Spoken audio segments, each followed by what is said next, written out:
Welcome to the 68th episode of the Hail Mary podcast. I'm A. Toves, and as always, I'm joined by my husband, the Toves. We're back to recap UTSA's first win in Denton since 2013. Let's get started. We reversed the curse and won the Battle of the Birds. UTSA started the first half off strong on all three phases of the triangle. The Roadrunners scored first with a rushing touchdown from Kavorian Barnes on their first offensive drive.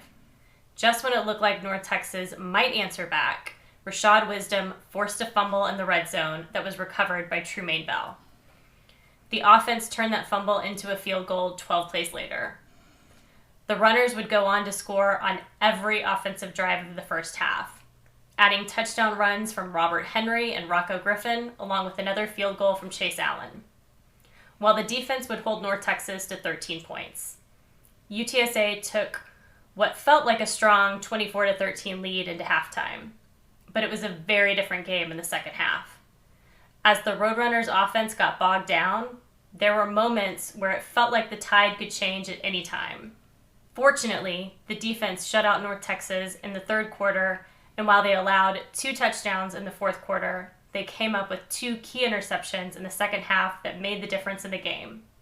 The final score was 37-29.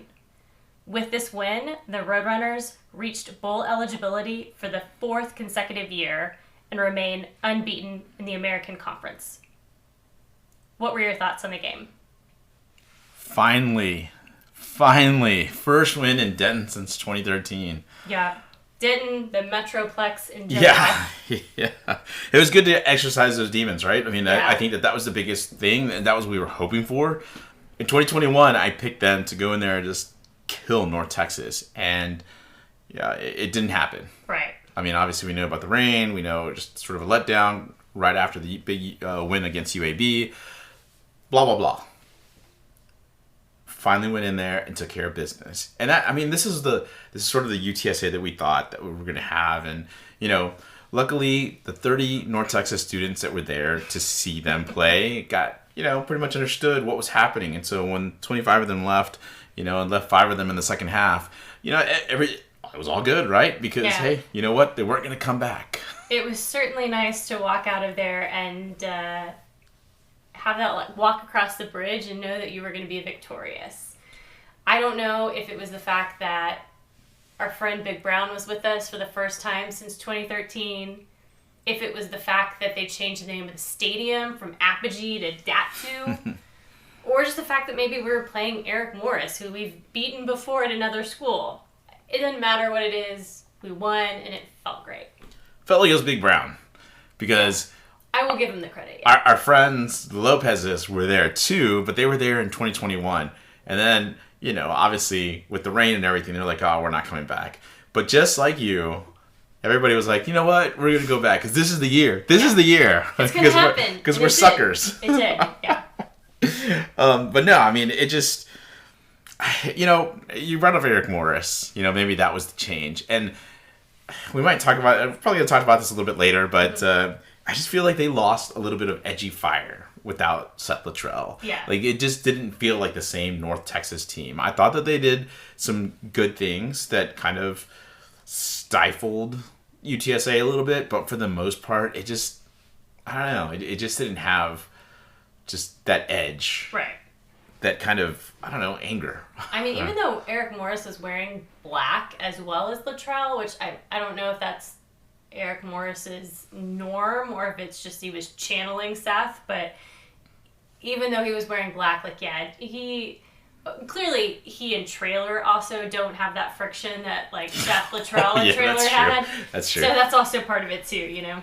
I don't know, maybe it's a North Texas thing that they force their head coaches to wear all black. But I guess so. It must be in, like, the handbook or something. The thing is, though, for me, like, Eric Morris just looks like he's a pretty guy wearing all black. Seth Luttrell looks like a dude you don't want to mess with. Like, he played fullback in college, and he just feels like that tough guy that you see him in black, and you're like, yeah, that fits. He's, you know. Yeah, he is certainly that spaghetti western villain. Exactly. Well, the other thing we have to talk about here, though, is this is the first game that we've been in the same stadium, but we watched it apart. Yes. our tickets were on the 4th row, and somebody apparently did not want to sit that low. So, yeah, well, look, I couldn't really see the field. We've been there so many times, and it doesn't fail. We're always close. First of all, close to that stupid cannon that I freaking hate. it's true. But the thing is, I can't really see the action. I get frustrated and I get fidgety.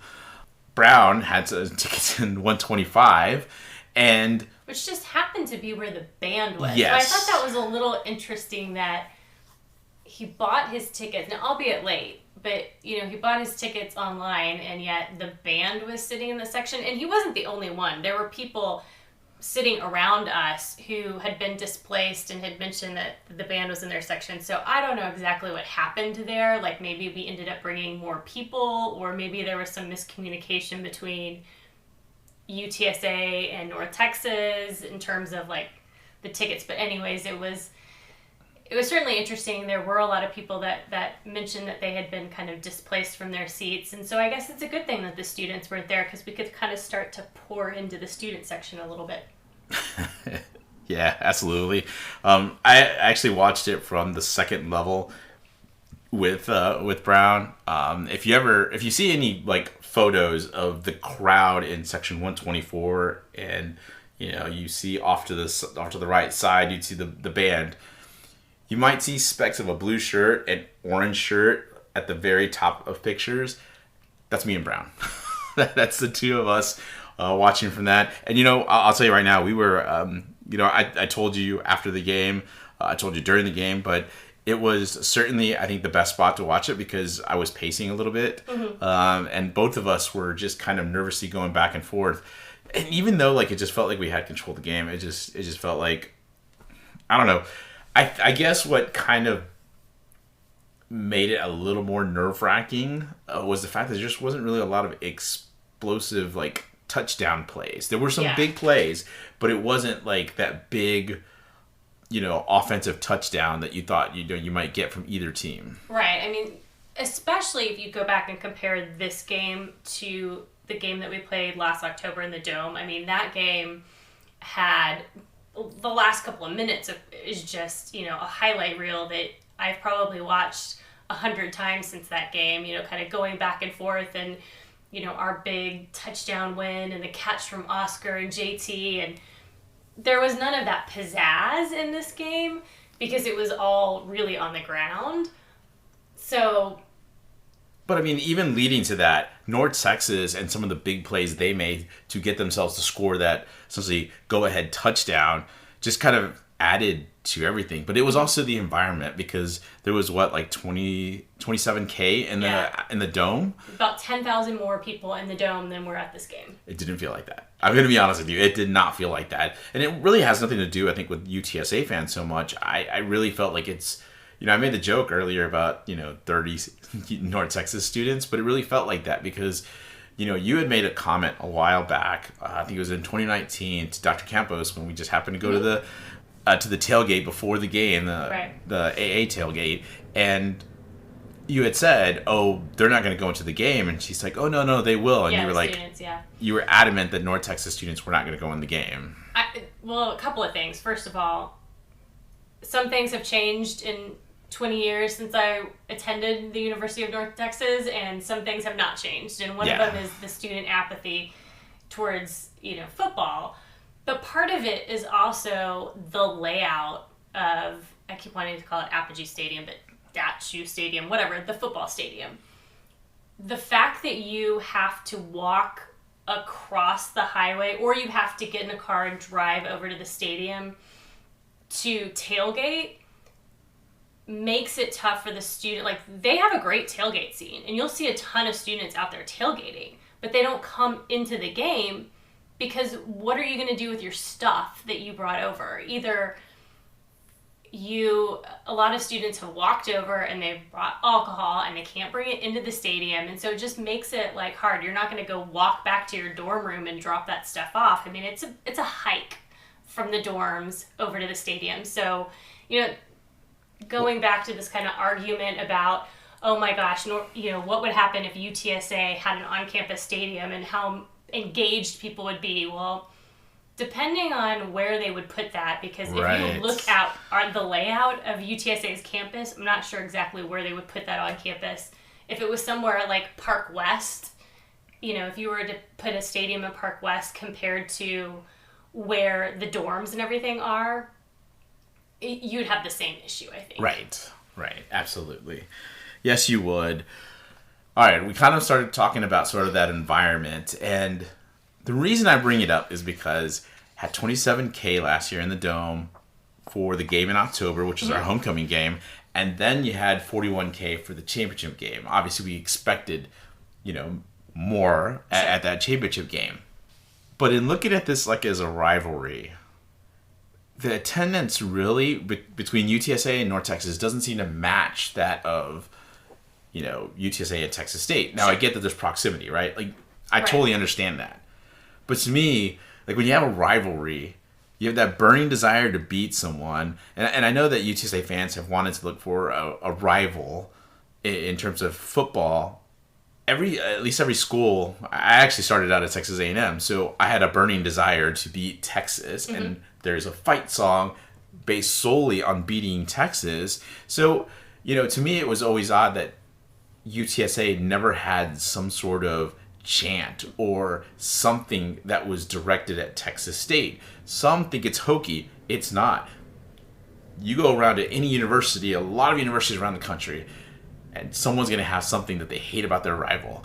And it feels like there's got to be something there. But it just doesn't feel like that at times with me with North Texas. It feels like it with Texas State. Now, I don't like North Texas. I hate going to Denton. You drag me up there, and I think it's because we've lost. We went there for 2013, and now finally 10 years later, we finally get to see this win. But sometimes it just doesn't feel like that rivalry because, as I said, there weren't many students there. Yeah. I don't know what it is. I think there's a couple of things. Like, we have this conversation every time we play Texas State, every time we play North Texas. Is it a rivalry? Is it not a rivalry? People kind of go back and forth and see it different ways. Like, I think if you look at Texas State, the people make the argument, okay, it's not a rivalry because we won all these games. Sure.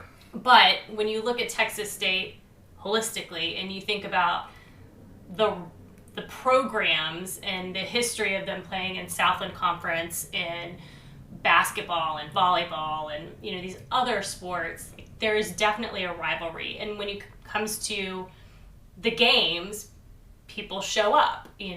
This year certainly a lot more Southwest Texas, aka Texas State fans showed up.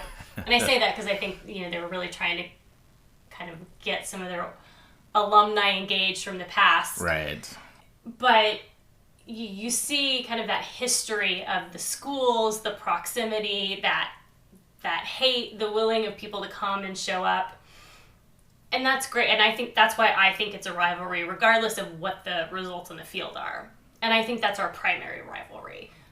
But when you look at North Texas, it's more of a young rivalry, if you will, because it's kind of born out of our time together in Conference USA. But I think this could be, the conference rivalry of the future.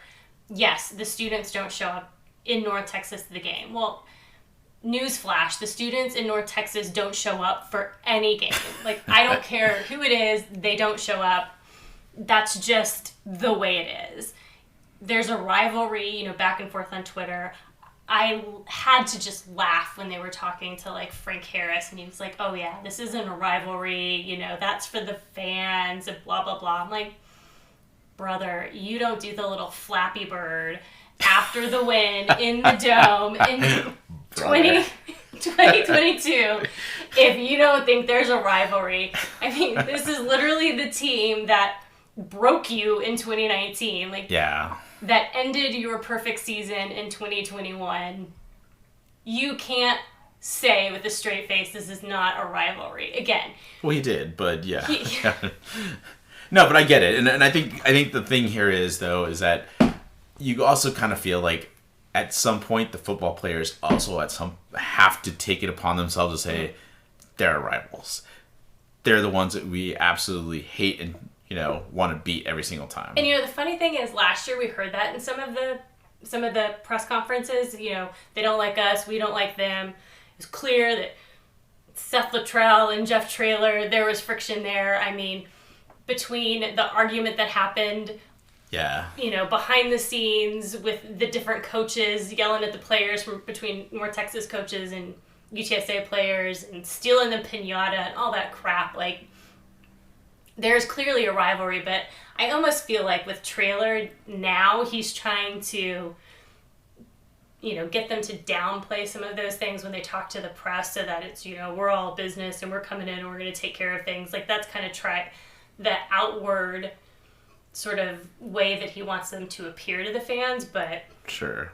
I mean, it makes sense. And I think the reason I wanted to bring this up was just mostly because I felt like North Texas just not showing up just feels like, is it the team? Is it the fact that they just don't really believe in Eric Morris? I mean, it really wasn't a very splashy hire, and it felt... Yeah.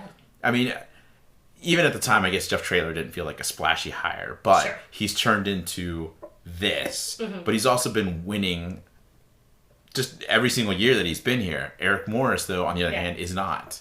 And, that's the thing I think that frustrates North Texas fans, is that they just can't seem to get over the hump yet. Here we are, very young, and we're doing everything they wish they could do. Yeah, I mean, I guess where I'd like to leave it is just, Greg Luca had this comment about, now that Army's entering the American, SMU's leaving, there's kind of this opportunity to change the future schedules, and the American had tried to formulate these protected rivalries, and the rivalry that they, chose as the protected rivalry was UTSA and Rice, which obviously we'll talk about later on since that's our next game. I don't think anyone really considers Rice to be a rivalry, and that felt very manufactured.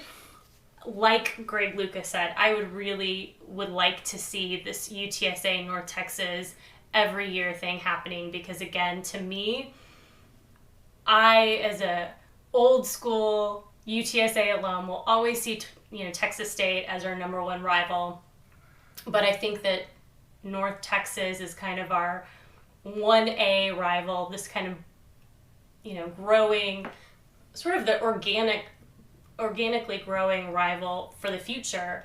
And you see those back and forth games where the home team wins more often than not. Like, that's kind of the rivalry that you see in some of these other schools. And so I think that this could be the rivalry of the future. Texas State's always going to be there, but this could be that 1A rivalry. And I really do hope that the American takes that into consideration when they redo the schedules for the future. But who knows? Hopefully they're listening right now. I'm sure the commissioner is, taking notes on what we're saying. That's right. Mike Oresco, take note. All right, let's start talking about the game. We'll start with the defense. Keys for the defense: be selective with the blitz was key number one. Well, look, blitz them on the first UNT offensive series, and guess what would happen? Force them to change their entire game plan. Yep. No longer did they let Chandler Rogers just drop back. It was rolling him out or moving him in the pocket. Mm-hmm. We're not the only ones that'll tell you that. There's plenty of others that will say that as well. But it was clear from the beginning that North Texas was not expecting UTSA to come out and blitz them. Yeah. And in doing so, it caused problems, which we're going to talk about here in a second. But I also talked about the secondary must play discipline. And, the thing was, to me, is that I thought they did. I thought North Texas made some really good plays in the passing game. Chandler Rogers, I talked him up. I said he's going to have himself sort of a game. He didn't have quite the game that I thought he would have, but there were some throws that he made that were incredibly impressive. And I'm telling you, I still think that, had he been in Seth Luttrell's era, it could have been a different North Texas that we've seen. But certainly I think if North Texas could get their defense to improve, then you would see, Chandler Rogers being more successful and making these games a little bit closer, because again, he can't score to overcome the fact that the defense allows all of these other points. Well said. The thing is that no matter what, he has to be at his ultimate best, and that's just not going to always be the thing. All right. UTSA defense gave up 459 total yards, 187 rushing, 272 passing. It's the most passing yards given up outside of Temple. Temple is 472. Gave up 272 here to North Texas. This UTSA pass defense has been sort of underrated, and a lot of it's because it's been a very aggressive front seven, which causes some havoc. But outside of honestly the first few games, this UTSA defense has been very good at keeping passers in bay, at bay, I should say. This is the third most rushing yards given up outside of Army, which is 254, and Tennessee 303. Quite a bit of a drop off from even Army that was.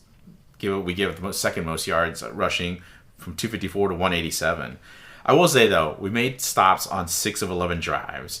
Most importantly, though, and I talked about it, I thought Chandler Rogers was going to have himself a second half. Sure. Did not. You brought it up in the summary, but they made stops on 4 of 6 drives in the second half. And they stopped the first 3 drives of the second half. So, as you mentioned, the offense kind of comes out and bogs down a little bit. The UTSA defense stepped up and pretty much did the same thing to North Texas's offense. Yeah, and frankly, the only reason that the UTSA, or I shouldn't say the only, one of the key reasons the UTSA offense was able to score in the third and the fourth quarters is because they came off of interceptions. Absolutely. I mean, and that was the thing. It was well said, well documented, I guess you could say, that, UTSA defense just was not creating turnovers. And, I think what it really comes down to at times is that non-conference just can't seem to match the level of some of these non-conference opponents, right? It just, whatever reason, it just doesn't happen. But once you get into conference play, again, UTSA sort of becomes bigger, faster, stronger than a lot of their conference opponents. Because of it, you start seeing, to me, more turnovers. You kind of talked about it a little bit, or at least hinted at it, but, while it was frustrating that you saw North Texas kind of, go down the field quite a bit on this UTSA defense, I mean, they still held North Texas under their total yards and point per game average in AAC play. Key again. I mean, once again, as you were talking about, you keep him from scoring, it's a big deal. And some of the guys that kept him from scoring were Nick Booker Brown. I thought he had himself a really good game. He tipped one of the passes, which we'll talk about here in a little bit. But there was one sequence where he had tracked down Chandler Rogers, and then on the very next play, he shoots right through the A gap, and he almost timed it to where he took the handoff from Chandler Rogers. And I forget which running back it was, whether it was Attaway or it was Adai. But regardless, it was, to me, pure Nick Booker Brown. That's just the way I see him from time to time, where he just happens to shoot the gap at the right time. He times, shooting off the snap of the ball, and he gets in the backfield, and he just creates a ton of havoc. Yeah, absolutely. Other two guys that have done a great job, did a great job in this game on the defensive line, I thought, were Brandon Brown and Joe Evans. Joe Evans has been sort of quiet. You kind of mentioned it before, some of these guys that have been quiet. Joe is this quiet, just very good player. And I really have enjoyed watching him kind of wreak that havoc on the defensive line throughout the year, as well as Brandon Brown. Just big-time games against a UNT offensive line that had weak tackles, but their interior line was better. So the fact that we were causing that havoc, big deal here. I also thought Rashad Wisdom and Jamal Liggett really made their presence felt throughout the game. You talked about Rashad. He forced a fumble on the first North Texas, the second North Texas drive, and Tremaine Bell recovers it. I mean, just a big play. Traylor talked about it. It's all about doing what you do in practice, right? You could see him punch the ball out. Right. Big for this defense. And can we talk about the fact that was Tremaine's first fumble recovery? I thought that was also kind of a little surprising. We talked, again, about some of these things that pop up. It's Tremaine Bell just seems like has moments where he's made some big plays throughout his career. It was surprising to go back and look at the fact that this was the first time he got a fumble recovery. Well, it's just like FAU when we were talking about Nick Troy Fortune, and you said, "Oh yeah, it's his first interception as a Roadrunner," and I was like, "Wow, you got to be kidding me!" Like that is crazy. Again, we'll talk real quick about Nick Booker Brown putting his big paw up, tipping the ball, very much like the FAU interception that they took as a pick six on Frank Harris. It was pretty much looked like the same play. Like I said, Nick Booker goes up there, puts his big paw up, deflects the ball straight to Trey Moore, and then Trey Moore intercepts it. Who got his first career interception? Crazy again. It's nuts. But I mean, again, you don't expect Trey Moore to be getting interceptions, right? Like he'll be in coverage, but you're not expecting him to get thrown at, quite a bit. But very cool stat for him. And then later in the game, Martavius French, which, by the way, in this play, the slot receiver looked like he was wide open. And I was gonna... I saw that he looked open as he was lined up right before the snap. I'm about to say something to Brown, and I just see Brown already pointing at the wide receiver, and he starts like jumping up and yelling, "He's open! He's open!" And then before we know it, Rogers throws the ball. Martavius French pops his big paw up, gets right to Danye. Yeah, and Danye, channeling his former high school running back skills, man, almost takes it to the house. But, the other thing we haven't talked about is the fact that Chandler Rogers, look, you got to give him kudos. He's the one who tackled Danye, and he also, I think he's the one that was responsible for taking down Trey Moore, wasn't he? He was, which was kind of incredible, right? Like, Trey Moore's a big dude, so to see him wrap him up as well as he did, and then chase down Danye, you're going to get ripped. I'm sure Danye is hearing it from all the players that he got chased down by the quarterback. But honestly, great plays by Chandler Rogers. Got to tip our hats to him. He passed well, but then, on his two quote-unquote big mistakes, the only two interceptions he's thrown in AAC play, and his second and third interceptions of the year all happened against UTSA defense. All right, a couple other things that I want to quickly talk about. Hey, look, we broke Jamori Macklin's streak of getting a touchdown pretty much in every single game. Yep. Did not score in this game, so big time for this UTSA defense. But I think you wanted to kind of mention a little bit about that 4th and 12 rugby scrum where... Oh, man. So frustrating to see Oscar Adaway manage to convert on that 4th and 12. Like, it was literally our entire team trying to take down Oscar Adaway. It was just very frustrating. I mean, it was like he was a little dude and he just got picked up by the offensive line and they just kind of escorted him to the first down line. Yeah, that is one that I'm sure in the film room was painful for our defense to watch, for sure. Yeah, I think our guy, Just Lepp, is let out some frustrations. Probably. Or at least he should have. Yeah. All right, let's get to the special teams real quick. Yeah, special teams, again, first half, played really well. Didn't punt at all in the first half. It wasn't really until the second half. So, again, I think special teams was everything that you could ask for. 2 field goals in that first half. And then, the second half, again, kind of like each area that we're going to talk about, tale of two halves.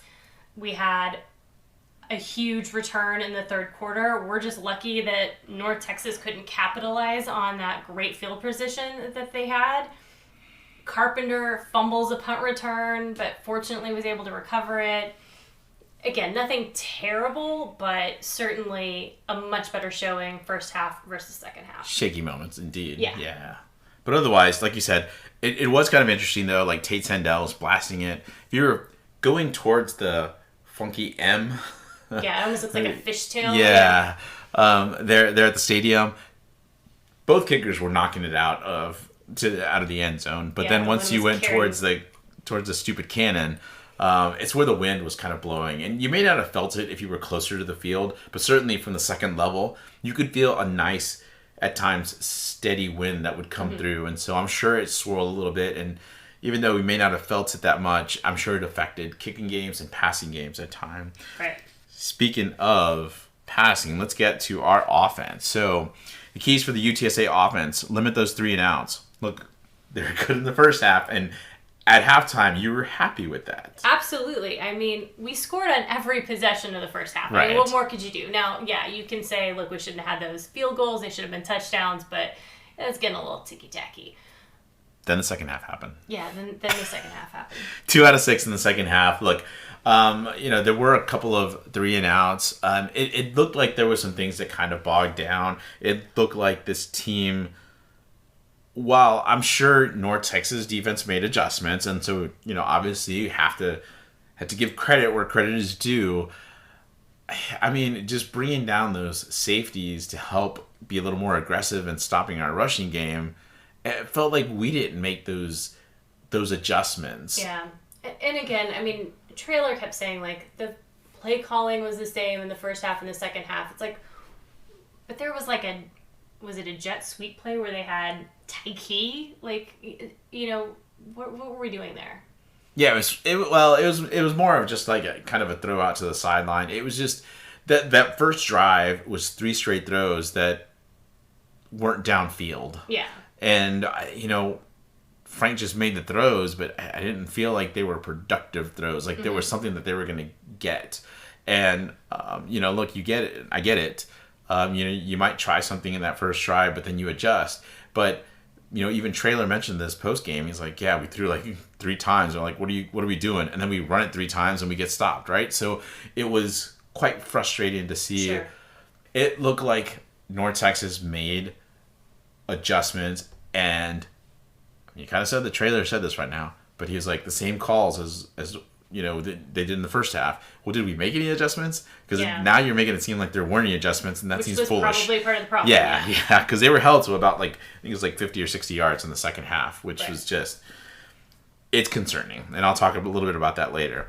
All right, second key was batter that defensive line by targeting Vilea and Rossaw. Vilea did not play, but this UTSA offense did target Rossaw and Mason Richards, the 2 defensive ends, really light defensive ends, undersized defensive ends, for the tune of 179 yards on 29 carries, which is about 5.9, almost 6 yards per carry. Right there is the story of the game, right? Because we get a run-heavy season record of 287 yards rushing for the game, 134 yards passing, equals 421 for the entire game. Now there were obviously Donier's interception makes the field shorter. Right. And then we didn't capitalize, as you mentioned before, on some of these drives where you ended up with field goals. So, some shorter fields and you don't get those yards up. However, I thought we were still pretty effective because you get the most rushing yards this season and most since the Houston game, which was 208. While we had the fewest passing yards this season, which beat out the UAB game, there was an interesting factoid. Yeah, this was the first time since we played Louisiana Tech back in October of 2020 that we won a game in the Trailer era without a passing touchdown. But if you go back to that Louisiana Tech game, Sincere scored all 3 of our rushing touchdowns. In this game, we had 3 separate running backs score those touchdowns. 2 big things right here. First, the passing touchdowns, right? Like, I went back and looked, and every single game that we didn't throw a passing touchdown in had been a loss going back to the La Tech game, right?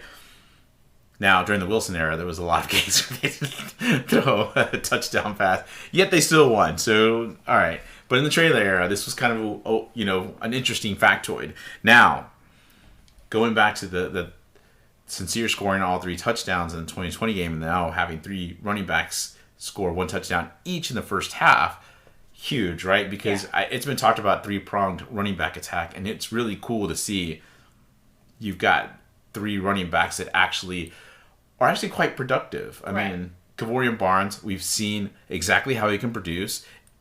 I mean, he's still played pretty well this season. I know people think he's lost a step or 2. But I mean, he's also going to look slow when you're looking at Robert Henry. Robert Henry looks like a cheat code at times, making some moves. I thought he danced around a little bit too much at times, but he still scored a touchdown, which was big, right? Right. And then Rocco Griffin. The reason I wanted to kind of bring him up at the end was because he started he had a big run where he looks like he's really motoring pretty fast. Yeah. Look like me when I'm trying to go get seconds at the fajitas. But seriously, the big thing with him was that he talked about the fact that, or I think Greg Luca brought up the fact that Rocco had been nursing an injury, I guess, to his lower body from the beginning of the season. So it kind of made sense why, Rocco hadn't really been churning yards, but now all of a sudden, man, he's popping them. Yeah, absolutely. And, it's great that we don't have to rely on Frank to rush as much. I mean, given his injuries, and we've typically seen our 3 leading rushers. Frank's been usually like running back number 2, if you will, And right. So now we have 3 true running backs. We don't have to rely on Frank. And if Frank comes up with big runs, great. Yeah, and that I think is what makes the offense kind of unique, because if he chooses to run, it makes this offense so much harder to defend. Right. Before, as you said, it just felt like it was a component. It was a must for this offense to operate effectively.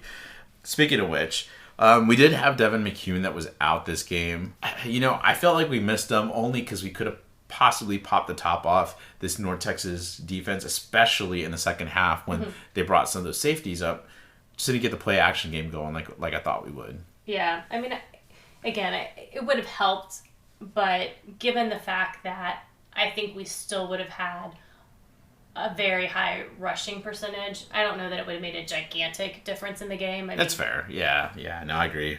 Look, this offensive line had sort of hot and cold. I think Luke Lopez had sort of a rough second half. I thought their nose tackle, the North Texas nose tackle, kind of got the best of him in the second half, which kind of bogged everything down a little bit.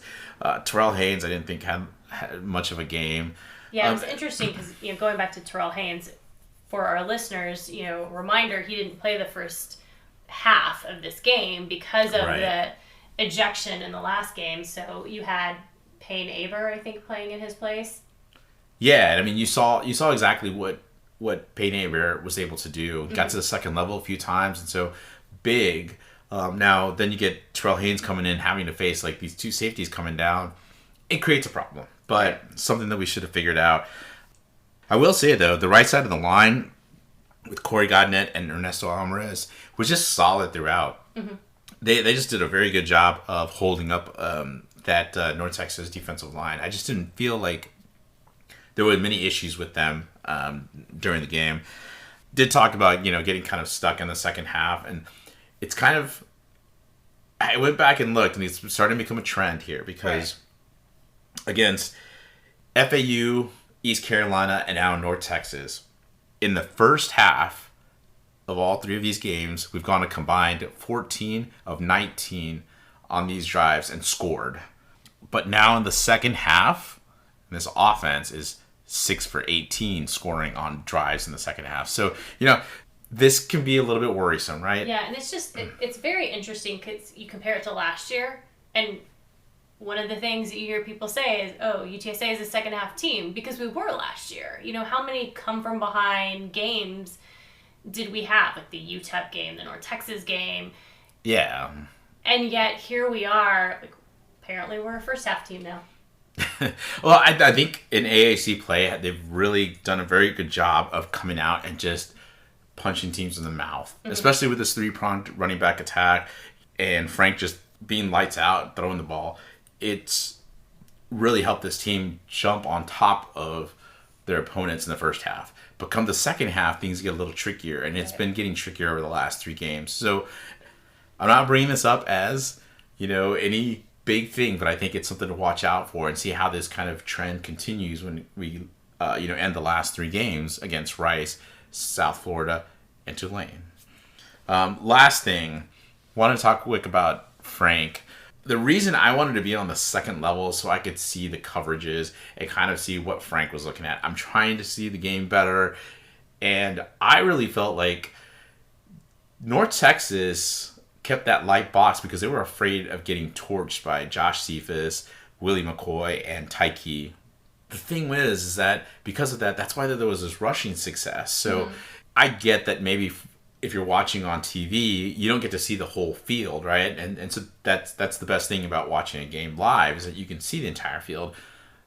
What I kept seeing was Frank looking at a bunch of wide receivers that were not open. There was a lot of bracketed coverage on Cephas, and there was certainly the other two receivers just couldn't get open. And that's something that I think that with Devin McCune, I think he could have helped there. Sure.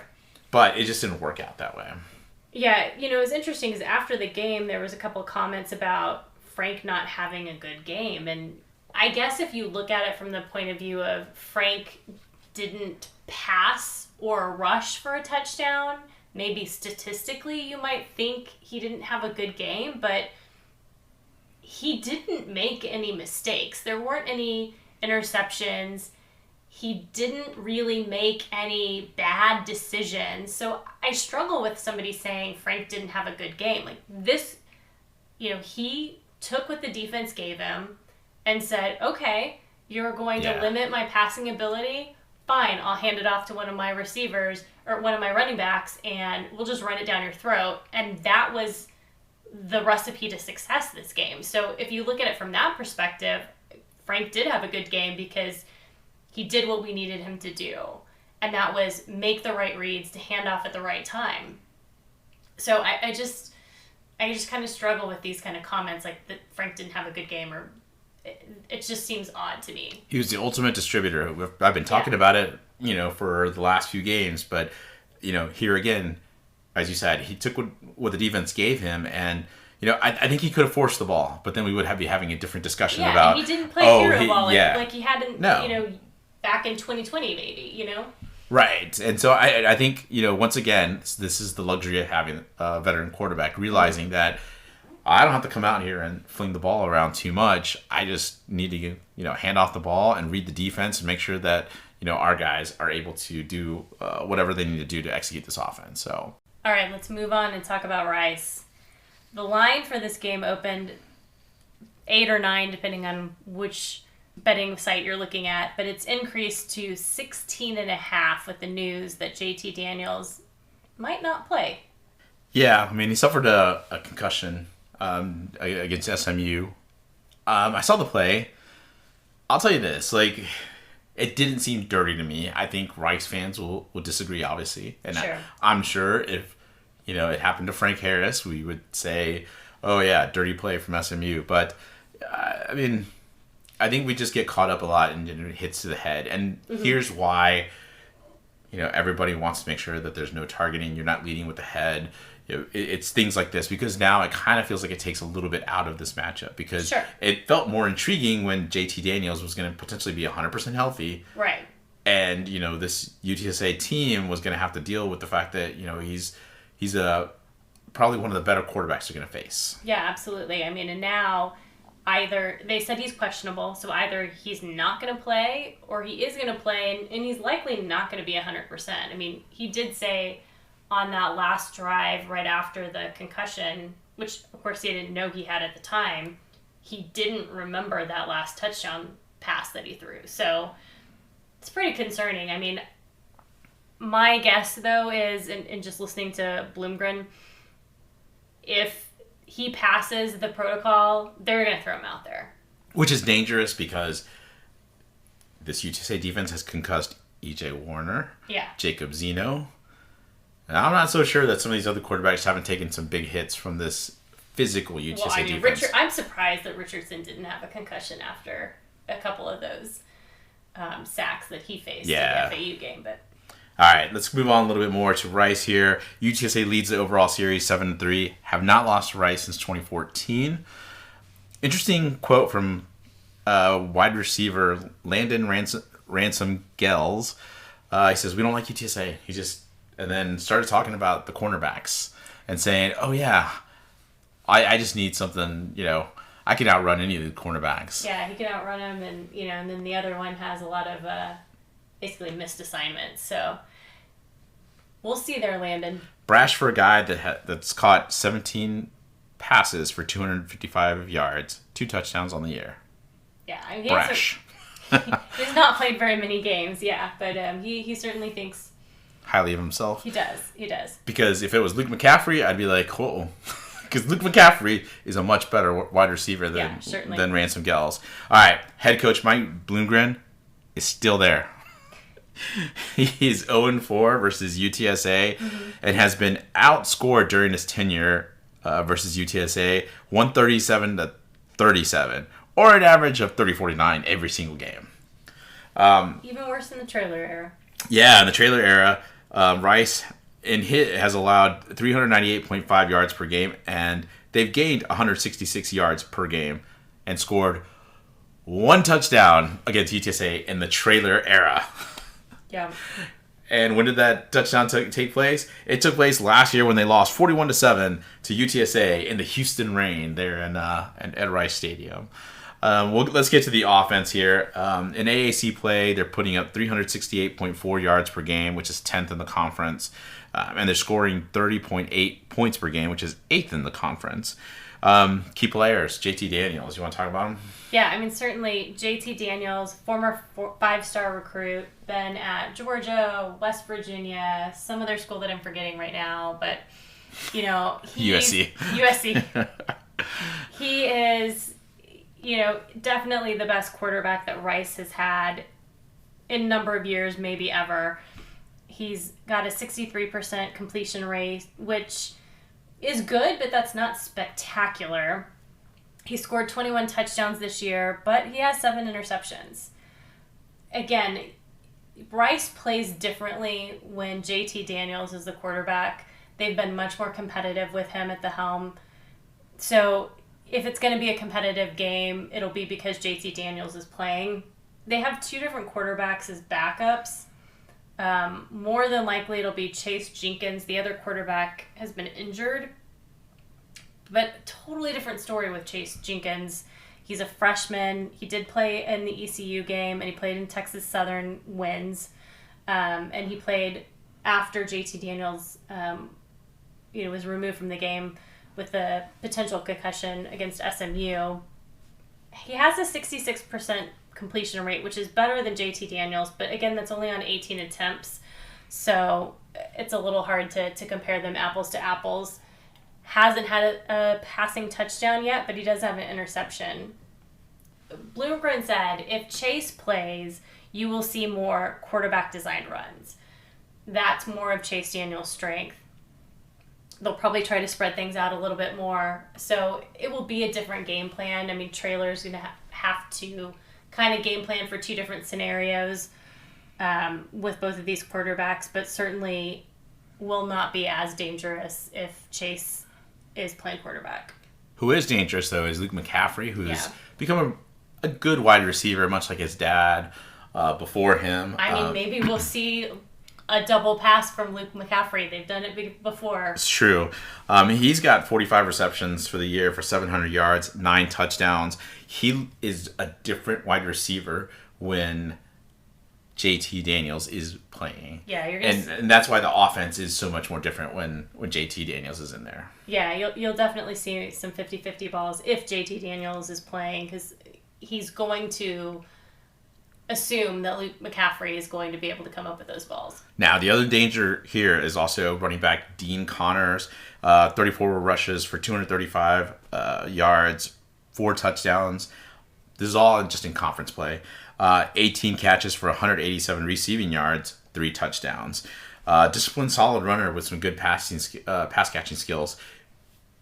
He is the type of player that can be pesky. Like I said, solid. He's not a guy that's just like pure speed. He's not a Robert Henry, but he's also not going to be like, I think, a Kevorian Barnes.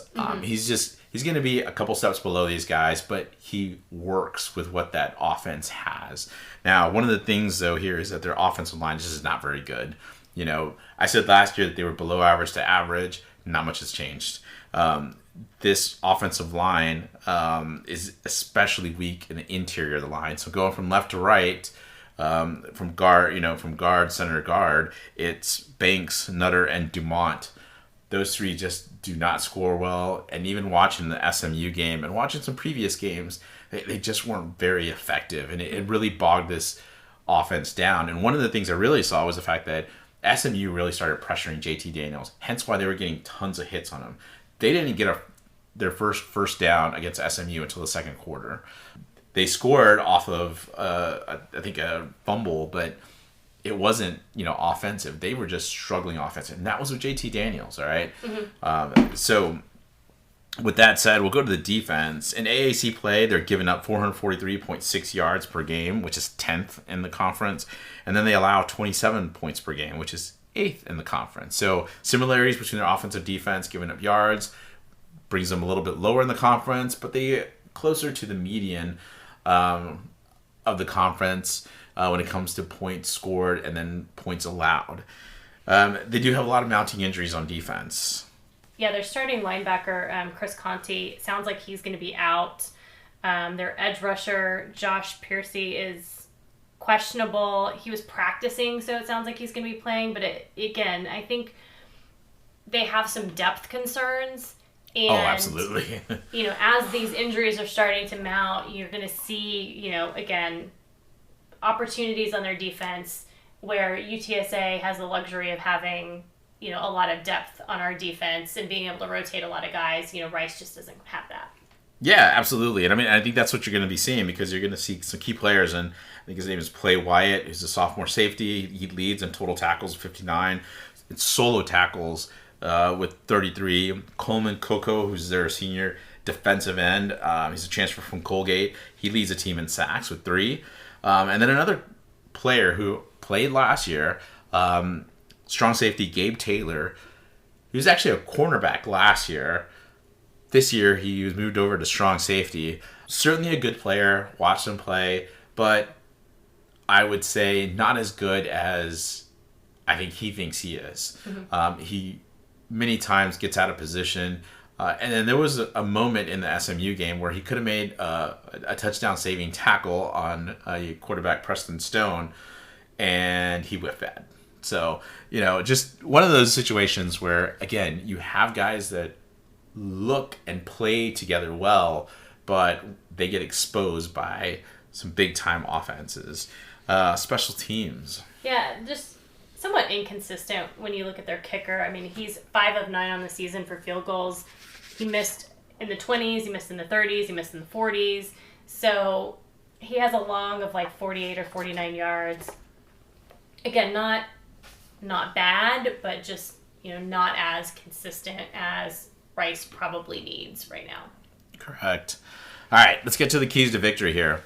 On offense, use the run to set up the play-action game. Because Chris Conti is potentially going to be out and Gabe Taylor is not really that great of a safety, in my opinion, there's going to be opportunities to fool these guys into trying to be more aggressive and, be able to pop the top off this defense and get a couple of deep throws, especially in the dome where you're not going to worry about the elements affecting any of the passes. The other thing is, another key is that, challenge the linebackers to cover the tight ends. I had that last year, and, they didn't really go to it as much, but you could see that certainly, especially with Chris Conti being out, their backup isn't very good at the middle linebacker, and their other linebacker they struggle to be in coverage, and it gets multiple receiver looks and, having multiple tight ends. And it looks like Dan Dishman might come back and play again. This could be big for Oscar and Dan to potentially, add a little bit more juice to the UTSA offense. On defense, force Rice to throw often in order to pressure those quarterbacks, JT Daniels and Jenkins. Look, the thing is that watching SMU's defensive game plan against Rice and then watching a couple of other teams play against Rice, it was just that offensive line is a sieve. They just weren't stopping anything. So certainly I think that there's going to be a heck of a way to get to either quarterback. Obviously, you can get to Jenkins, but Jenkins can scramble around. So that's why the next key is, I think, important. Finish your tackles. Some of the things that SMU wasn't doing and some of the other teams have not done well against this Rice team are to finish those tackles. Get these guys to the ground.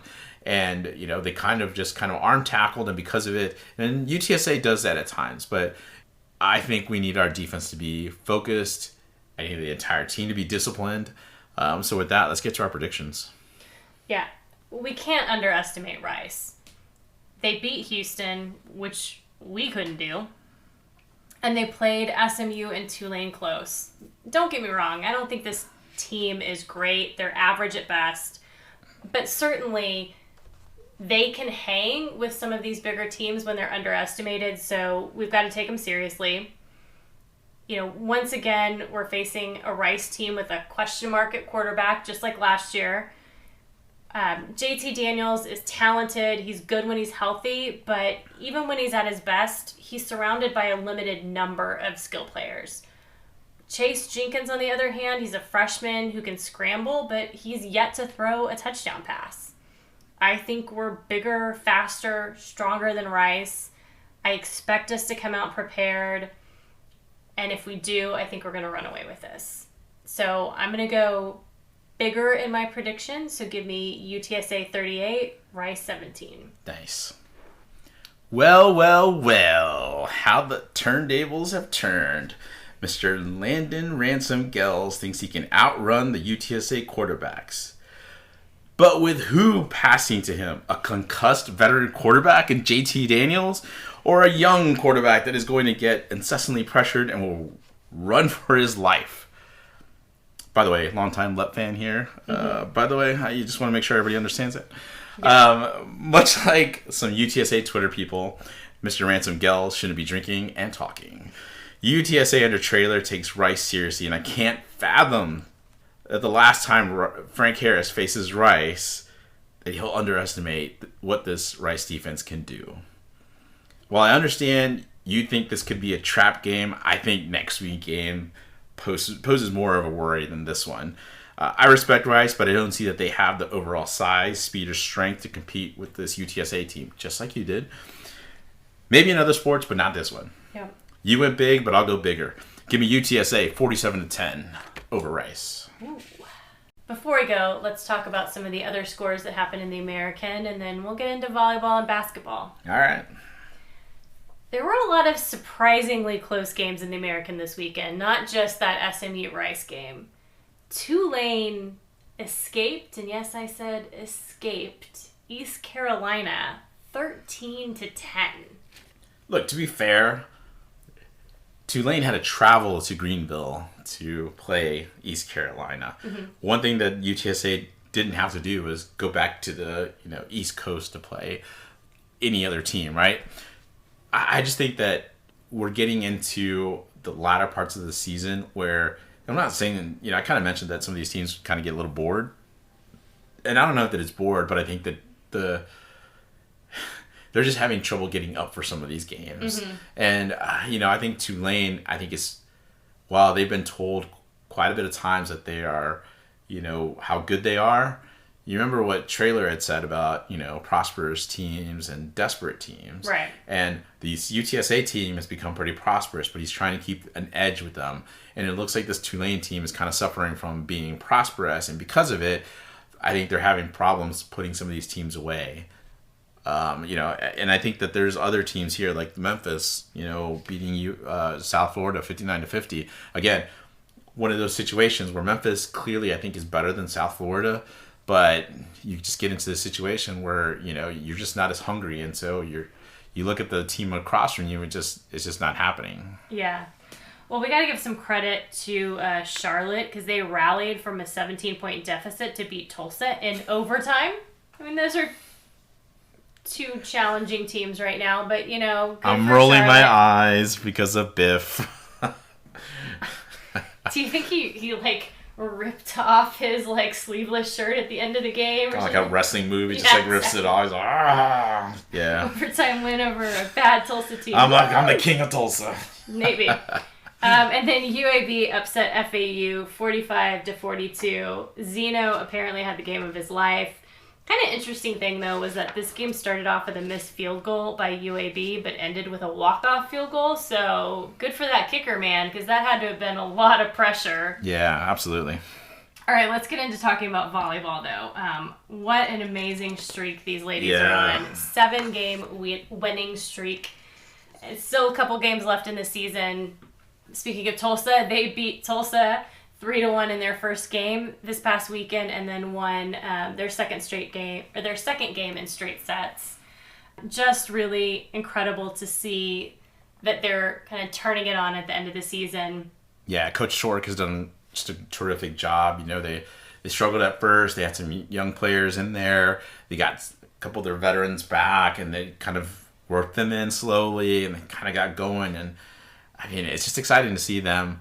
You know, again, it kind of mirrors to me a little bit like the last year's UTSA women's basketball team, where, you know, about the middle of the year, they all of a sudden started kind of crescendoing to the end. Yeah, the sad thing for volleyball is that the American Conference doesn't have a conference tournament. Yeah. So, you know, it's kind of disappointing because I think they've got that momentum where maybe they could have made a run had there been a tournament.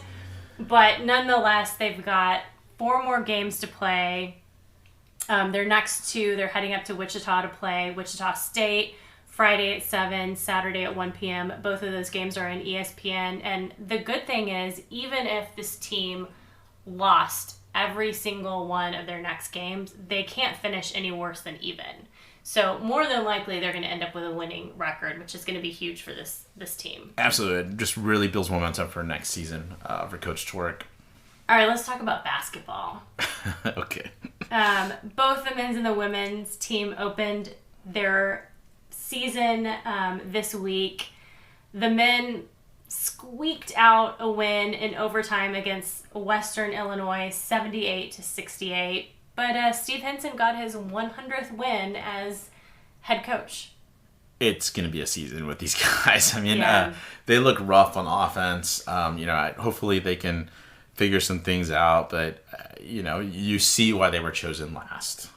There was just, you love the fact they came back after really kind of getting shell-shocked by that last second three-pointer by Western Illinois. But, you know, even then, you know, there's just got to be some work that has to be done on the offensive end. It just still looks a little rough. And I think defensively there's some work, certainly some more work they have to do in order to create some more turnovers and, you know, get themselves some easy offense. Yeah, you know, one of the things that they're lacking is that one big score. You had 5 guys in double figures, which is great.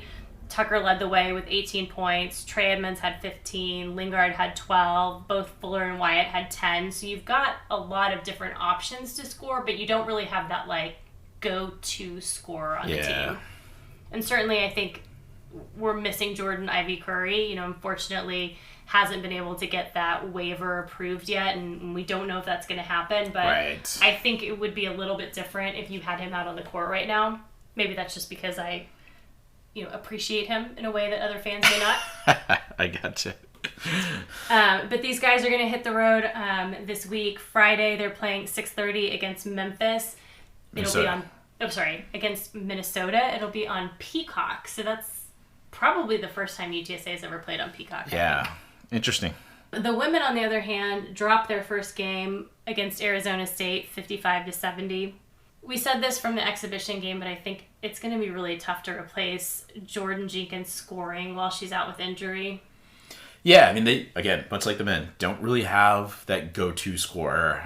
Their go-to scorer is out with injury, so it makes it much more difficult. But the 2 leading scorers in this game, Maya Linton and Idara Udo, promising. They led with 10 points each.